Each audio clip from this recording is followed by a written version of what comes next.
தலைவர் அவர்களே, அவைக்கு ஒரு மகிழ்ச்சியான செய்தியை தெரிவிக்க விரும்புகிறேன்.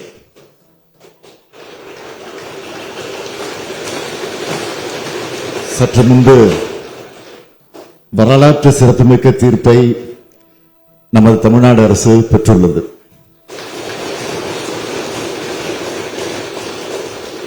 இந்த சட்டமன்ற பேரவையில் நாம் நிறைவேற்றி மாண்புமிகு ஆளுநரின் ஒப்புதலுக்காக அனுப்பி வைத்த பல முக்கிய சட்ட முன்வடிவுகளுக்கு ஒப்புதல் தராமல் திருப்பி அனுப்பினார். அந்த நிலையில் அவற்றை நாம் மீண்டும் இங்கே நிறைவேற்றி அனுப்பி வைத்தோம்.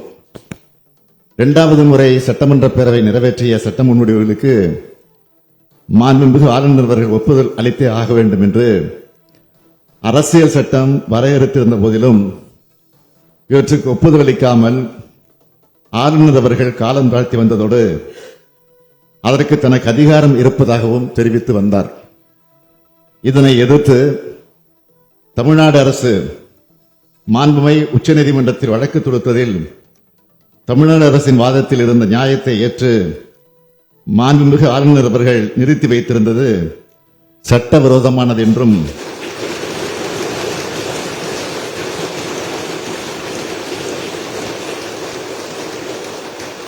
அந்த சட்ட முன்வடிவுகளுக்கும் ஆளுநர் அவர்கள் ஒப்புதல் அளிக்கப்பட்டதாக கருதப்பட வேண்டும் என்றும் தெரிவித்து வரலாற்று சிறப்புமிக்க தீர்ப்பினை இன்றைக்கு மாண்புமிகு உச்சநீதிமன்றம் வழங்கியுள்ளது.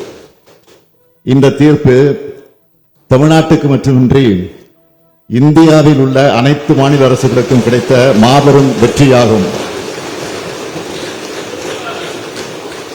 இந்த தீர்ப்பு தமிழ்நாட்டுக்கு மட்டுமின்றி இந்தியாவில் உள்ள அனைத்து மாநில அரசுகளுக்கும் கிடைத்த மாபெரும் வெற்றியாகும்.